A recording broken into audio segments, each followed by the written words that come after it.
Friends, buckle up. It is a huge honor to have Bellamy Young on the podcast today. You probably know her from her roles in Scandal, Prodigal Son, Promised Land. I could keep going on, but also she is an ambassador for care, and we are going to double click on her story around there. Back in 2019, Bellamy took this transformative trip with CARE to learn about their projects in Rwanda. And among the many notable encounters, she met a farmer named Bridget who transformed her life by joining a CARE savings group and becoming an entrepreneur. And I just got to pause. If you're not familiar with the work of CARE, stop what you're doing. Go check out this organization that's impacting millions of lives around the world through critical health care, nutrition, food, clean water, and protection from violence for women and girls. But Bellamy, this captured her heart, and it began her journey of supporting and working with CARE. But now, as a CARE ambassador, she is a member of CARE's Global Advisory Council, and she is here to share about this exciting project launching a new limited podcast series. We love the podcast called She Leads with CARE. Bellamy, what an honor to have you in our house. Welcome to the podcast. It is my joy. Thank you guys for everything that you do. I'm so grateful to be here with you today, but also just truly grateful for the way you lift all the voices in this space up and how you really give us all actionable ideas about how to move forward together. Oh my gosh. Thank you. And Bellamy just was at the Today Show. She drives over to get on the podcast. Totally was on the Today Show today. But we're going to mix this up a little bit because we love getting to know the humans behind this work. And I think a lot of people are familiar with your work, but we want to hear about you as the human growing up. What were some formative experiences maybe growing up that's connected the dots in the work that you're doing today? Oh my gosh, what a beautiful question. And we'll find the answer together because I can't say that I would know it right now when I'm starting to talk. I grew up in Asheville, North Carolina, in the mountains, Western North Carolina. So beautiful. I was in foster care for a little while and then adopted into a family, and bless my parents because they got some truly bogus information about my birth parents and tried to give me all these opportunities. They thought, your mother's was a singer and she loved to sew. And so I was so pretty in pink in high school. And I was in all the pageants and, sang at church and did all the things. I have met my birth parents, and no, she does not sing, and no, she does not sing. We got just somebody else's information. So I feel like I got to stumble into a life that I love so much. Y'all, I feel so grateful, that whole adage of you never work a day in your life if you love what you do. And that's never proved more true than in my short stint on this planet. So, and I feel like, thank you for liking Scandal. I liked it too. Oh, so good. And that really, I'm not surprised you're supporting strong women. You've been representing them on screen for years. Honey, that was a big act as if. That was 7 seasons of act as if, because I am a non-confrontational human. But Melly has no problem. Yeah. But I had been very afraid, I think, of engaging in the world in any, what could in any way be construed as contrarian until that job. And that job really made me understand that democracy is a verb, that life requires participation, and also was kind enough to make it so that somebody would talk to me, if somebody would have a conversation like this and we could try and stumble forward together and leave this planet a little better than we found it. You loved her as an actress, but do you not just love her more as a human? I just think you're so real and authentic. Thank you for sharing that personal story about growing up, because I can just see little Bellamy in the Molly Ringwald pink dress, oh, yeah. Totally just getting her little sewing kit out, making it happen. But I feel your heart so much in what you say. And I know even watching you when we're talking about care in your intro, there's a softness to you, and it's clear you love this organization so much. And so tell the audience who maybe has never heard of CARE, tell us a little bit more about who they are, and tell us how you first got involved and sort of the impact this organization's making worldwide. Well, the amazing thing about CARE is everybody knows CARE, because 80 years ago, after the war, the Second World War, people came together and they thought, oh my goodness, everybody in Europe is really hurting. What can we do to alleviate their pain in any way we can? And the care package was created. And it is really, this whole organization is born out of people's hearts just wanting to connect and help anyone they can in any way they can. And from that, a whole organization has grown that's very bespoke. They still do the same things. They go into a local community, they assess what need might be around by asking the people who live there. They hire the people who live there to help them create a rubric and a structure that can allow for transformational change.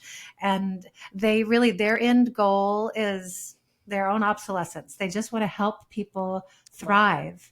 And it just speaks to the fact that we can all do so much by just helping a little. Like sometimes we all just need a little bit of a leg up, and we can do the rest on our own. We can run the race, but we need that help initially.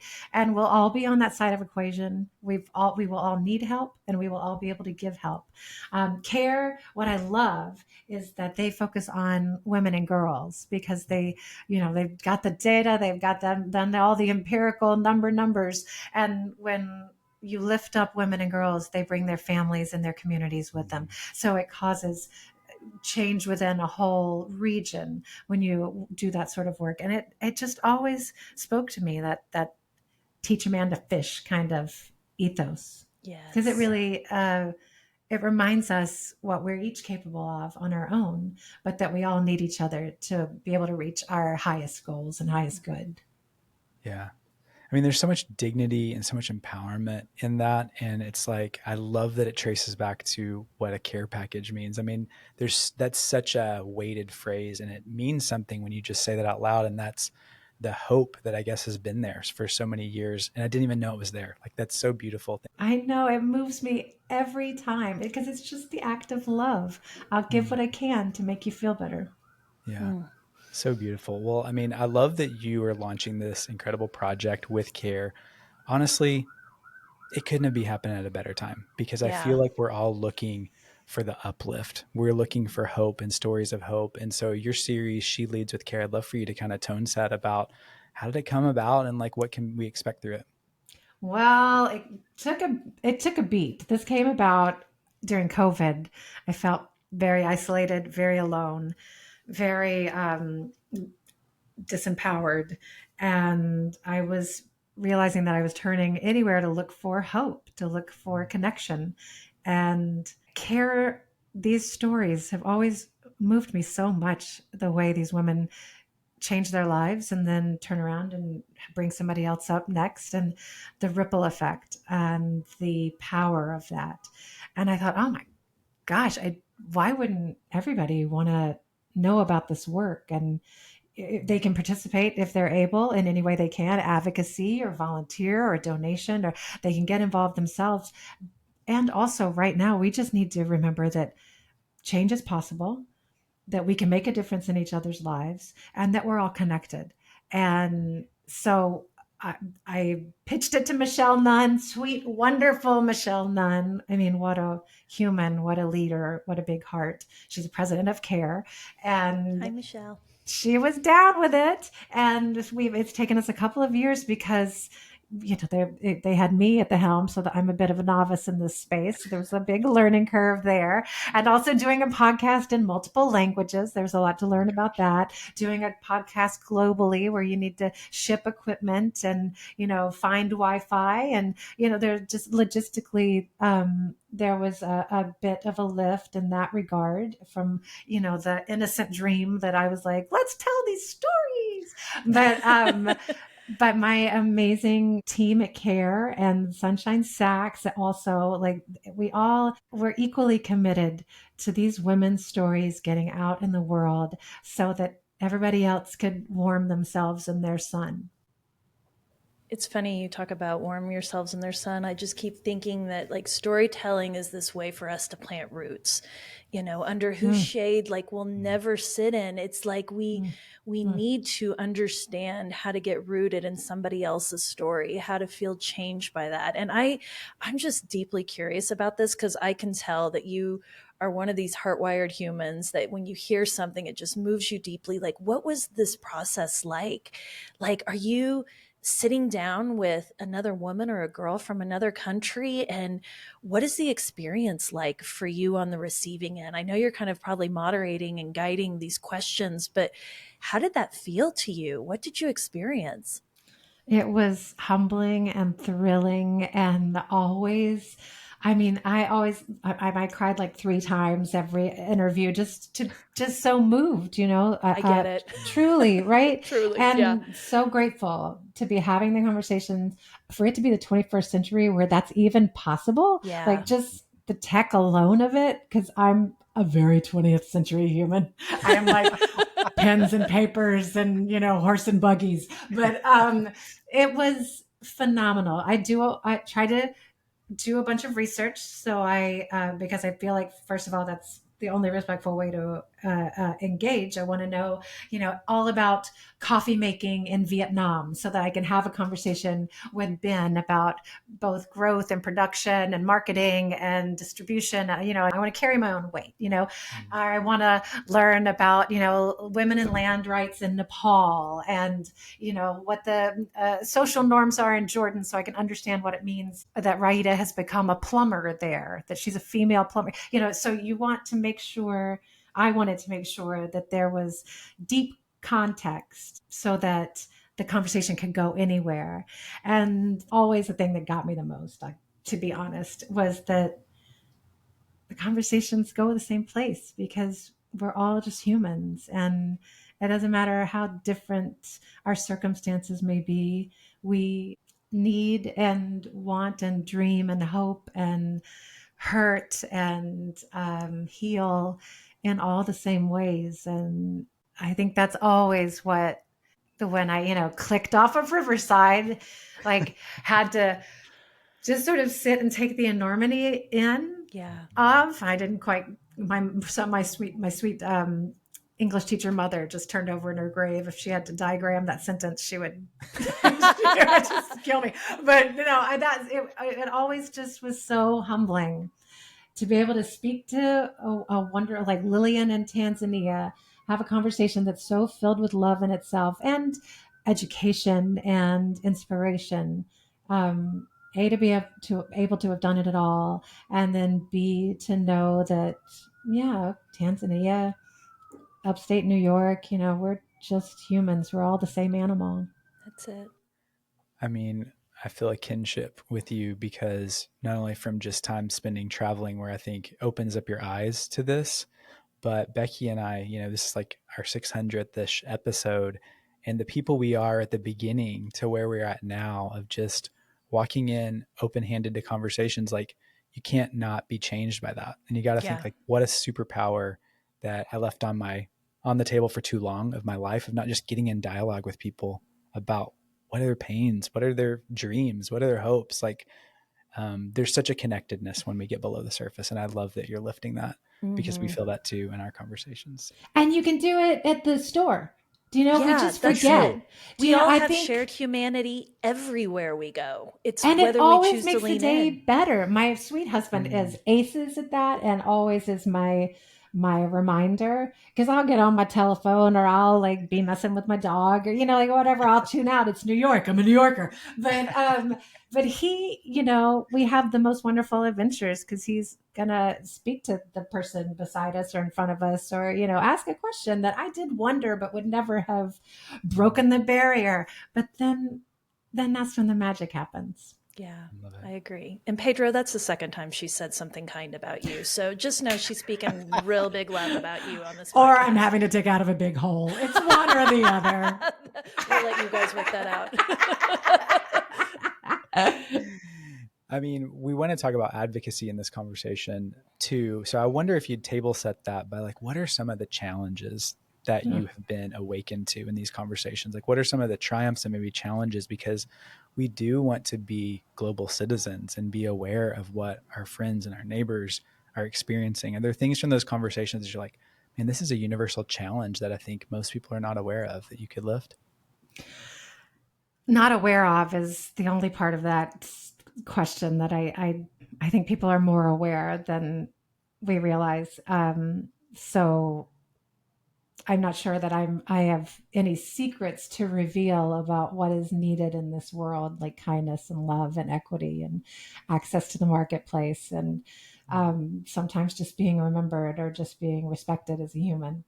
But I think through this lens, particularly with everyone that I have spoken to for the podcast, gender equity is still just there's just a grievous discrepancy, and that plays out in access to, I think, first and foremost, about how women in Tanzania, for example, you can't, and so many other places, you can't get a loan if you're a woman without a man signing for it.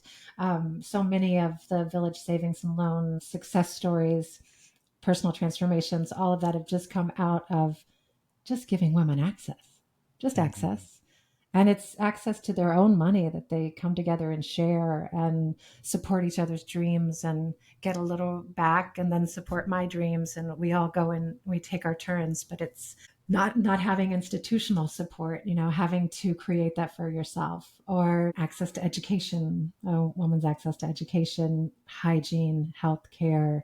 But again, I say it's not like I'm revealing any secrets at all when I talk about that. But I think what we were just talking about, oddly, is also the other side of the coin, is people who are privileged to be safe and have enough and be connected, people forgetting or feeling friction against engaging.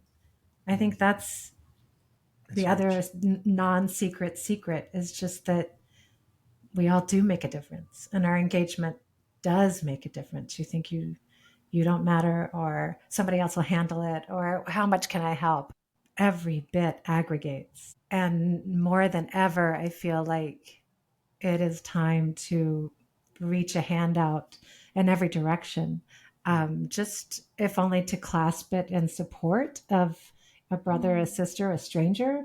More than ever, I think we have to not be walking down the street messing with our dog and on our phone. More than ever, we need to pay attention to the person who's walking beside us. And they always say you can't know what somebody else is going through, but you can if you ask. I just think there's some themes here that have resonance, and I don't care who you are, what your lived experience is, where you are in the world. I think this accessibility piece is such a barrier for so many people, whether it's accessibility to education or to economic stability. I mean, I think about John has 3 daughters. I have 2 daughters. It's like this issue for the world that we're setting up for our girls and for all of our kids. We want them to navigate through a kinder, more just and humane world. And it's like, if we as adults can go back to that and figure out and kind of look around and say, where is my agency? What do I have? Do I have access to power? Do I have access to funding? Do I have access to a network who could open something up? And I love just the metaphor and the visual of, to Bellamy's point, just hold their hand. Just hold their hand and let them know they're not alone. Right now, we're seeing such isolation as we're in the most connected time we've ever had. And I feel like Kevin Adler talked about this when he came onto the podcast with Miracle Messages. And he said, we are literally in relational poverty right now. And a way that we can come together is by helping one another. It's going to heal us. It's going to heal the person on the back end. And so I really feel like you're onto something, Bellamy. And I keep hearing this like activation component to it. And I thank you for just talking about your agency and feeling like you kind of felt yourself standing on the sidelines and didn't want to ruffle feathers. But when you stepped up into that work, I want you to talk about the shift that you felt when you chose to kind of lean in, whether that's in your hurricane recovery efforts in Asheville to reproductive justice, which I am also a very big proponent of. Like, talk to our audience about that. And what would you share to someone who's feeling that nudge to kind of step forward, but has felt very much pulled back in it for most of their life? I would, of course, encourage them to delight in that impulse they're feeling and to follow it, to hear. I mean, I'm big on meditating too, because my brain is so loud. It's just so loud, but my heart has a lot more sense. My brain is like, I know everything. And my brain is like, no. So like meditation always gets a clearer answer for me. So if someone has the impulse, but like a bit of a paralysis around what direction to go in, I always feel like your heart knows the answer. And there is abundant need in all directions for your gift and what you can do. And it's in you for a reason. And it's, somewhere between silly and against divine grace to not let what's inside you out. I will also say that for people that are natured like me, which is nervous about everything and overthinking and afraid to ruffle feathers, it has not gotten easier for me. It is just remains rewarding. It is the thing that gives me the deepest joy. Ironically, even though I get nervous about, somebody can be mad at me, or we're the winds are changing, and so is this okay to say, or is that okay to do? But again, I just keep coming back to my heart, and my heart knows what I'm here for, just like in what way to be of service. And so I try to be humble and do what my heart tells me. And always at the end of the day, if those are the footsteps I've walked in, I'm just overwhelmed with gratitude that I got to be alive today and be of service and maybe help a little. Like no one gets out alive. So I want my time here to be useful. I want it to be good for something. And I love acting, and it is so much fun. And when I have a job like that too, I thrill and I delight.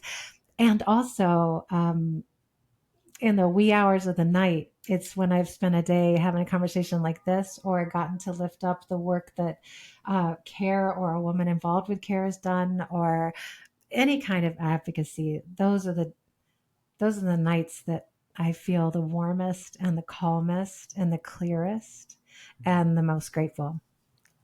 Okay.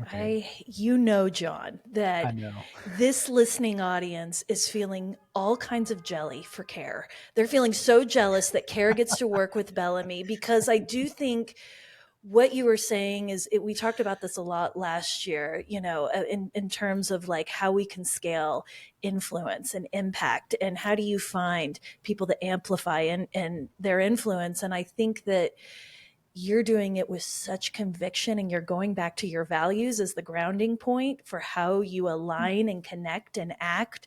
And it is straight from the center. And please, nonprofits, go find a Bellamy type someone to amplify your mission. And I know there's only one of you, but I do think that you are lifting a bigger conversation for CARE, for women, for girls, for equality. It's not just in this one lane. I really am excited about this podcast because I feel like it's going to have tentacles in a lot of different areas. I really hope. I hope people listen and enjoy and get the feel, all the feels that I feel. So, and at the end of the day, remember that they can also be agents of change, right? Like, it's incredible what these women have done. It's incredible what CARE does every day, all around the globe. And also we can all do it in our own ways every moment of every day. It's a choice we have. Becky and I are nominating ourselves as fan club president and vice president. Oklahoma chapter. I got it right here. I got Oklahoma and I've got the road. Let's do this. You've got South Carolina this week, so it's great. My friend, I have a question. What inspires you? I mean, you have got a lot of passions. Where do you really find inspiration in this moment? What melts me, like undoes me, is kindness. It can happen anywhere, anytime, just people being kind to people. That's really, I wish it were something more interesting or I had a better story, but that is true. Like, and that's always been true. Like even as a kid, like watching commercials or something, I will cry. If someone is doing some kindness in a commercial, I will be like, Procter and Gamble, the Olympic commercials every time, or Dove. Used to be Coke, Coca-Cola. Of course.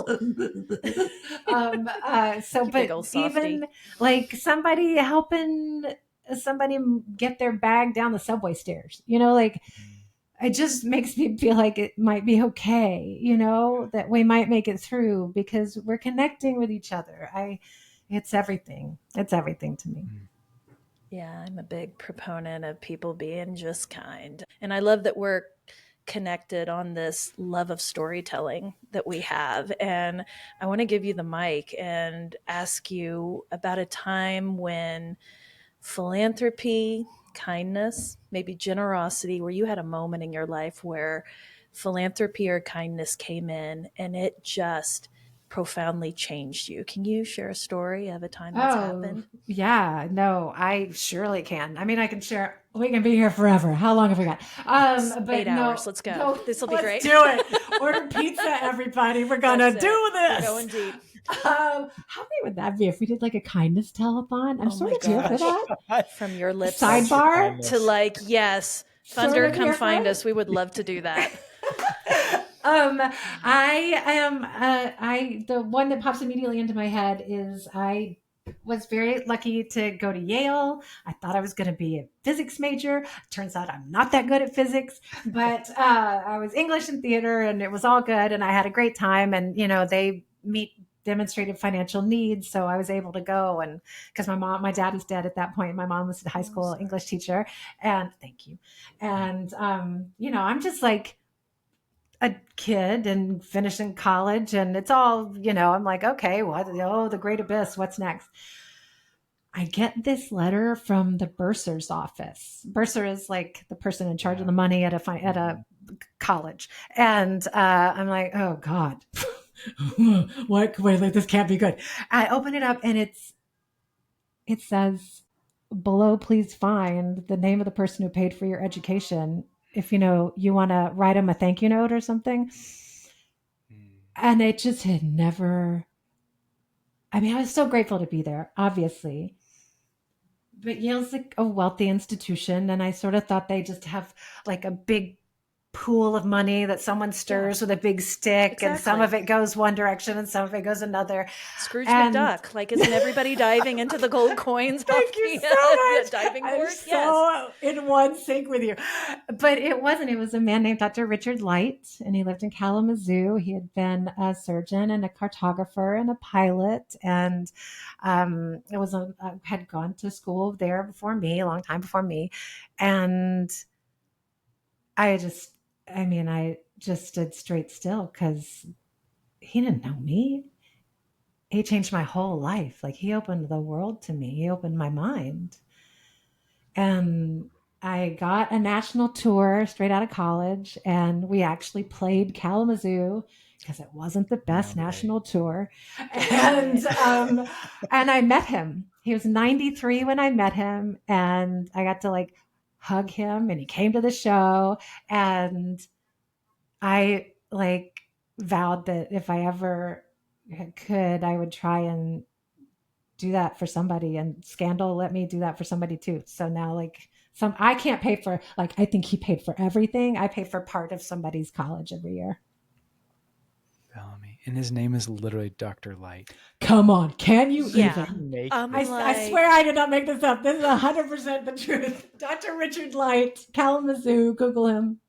Man, that is why we ask this question. What a beautiful story. We can all be lit up and grateful. Because we're all blessed in so many ways that we don't even think to wonder about. I was just happy enough to be at college, but there was a human. I was there because a human helped me be there. I don't know. He's always in my heart. Okay. That one will stick with us as well, my friend. Thank you for that. As we start to round out, we have kind of a tradition. We ask for a one good thing that you can share with our audience today. That could be a secret to success. It could tie to this or not. It's a good habit. It's a mantra. What you got? No, I love that you ask people this. And so I was like, I've been thinking about this because I try and prepare. I always try to be prepared. But what I kept coming back to, which will, okay, I'm just going to say it. Oh my God, the build up. You're so safe. The build up. Don't be afraid to ask questions. I always try to be prepared, and I try to, I'm the daughter of an English teacher and I want to do it right. And so I think for a long time, I thought if you ask a question, they'd know you weren't prepared or you didn't know everything. There's so few subjects that are finite enough to know everything about anyway, but you can never know anybody else's experience or their feelings about us, even if the subject is finite. But so I think that's what as I was thinking, because I've been so looking forward to coming on your podcast. I knew that was a question, and that's what I just kept coming back to. Like, don't assume anything. Always be like, lead with curiosity. Don't ever be afraid to ask a question, because you're going to get such a more wonderful information than you think you already know. So that, and floss, obviously you have to floss your teeth. It's important. Just floss them. Okay, philosophical and practical. We're getting to the biological, which is so good. I do think curiosity yields compassion. Curiosity yields deeper connection. It's a part of our evolution as humans, and I just think curiosity is so kind. It is so kind, and people love to talk about themselves. They love to tell their story. So why not just ask and see what would happen? And also, John, like, Melly knows our podcast. Can we like pinch ourselves with that too? Like, oh my I gosh. know. Okay. But practically speaking, we really want people to go and check out this new podcast series. We are huge proponents of ethical storytelling, of allowing agency for people to tell their own story. So we're definitely going to link the podcast series in the episode's description so everyone can subscribe and join you on this journey. But also tell us how they can connect with CARE or keep up with the work you're doing. Tell us all the things. Oh my goodness. Well, follow CARE on all the platforms, because they do a great job of storytelling in small bite size, so we can always keep up with what's going on. You can, of course, go to care.org/cleads to find out more about the podcast, and sign up for their newsletter so they can, send you information when you need it. Donate if you want it. If you can, do all the things, be a part of the love. I really do think it's, we almost called the podcast When We Care, because I think that's the bottom line. When we care, like, change is possible. So just be a part of it, or be a part of change and caring in any way you can or are drawn to. Wow. I think we're here for the spinoff already. I mean, let's go ahead. I'm like, let's do it. Bellamy, I mean, you made us laugh. Like, we're literally crying, holding back tears over here. You're amazing. Thank you for being part of this. Thank you, CARE, for having the vision to say yes whenever you have an incredible donor, supporter, believer that comes in with an idea too. This is the kind of evolved way that we show up for our missions, to spread our stories. Like, you're doing it. So thank you, my friend. And media scales impact. Yes. The more we share these stories, the more people find us. And I just hope, if this has affected you in some way, listener, go do something about it. Like, if you're not going to follow CARE or go check that out, I totally think you should. And I think you should listen to this podcast series. Do something kind for somebody. Like, let's watch this ripple keep going, and let's not wait for other people to start it. Like, let's be the change. Let's go. Bellamy, keep rocking this lifetime. You guys, I'm so grateful. I'm a fan right back. Thank you for having me on. Thank you for, 600 and how many? 600 what? That makes such a difference. I'm so grateful. So thank you for having me on. It's such an honor. You're amazing.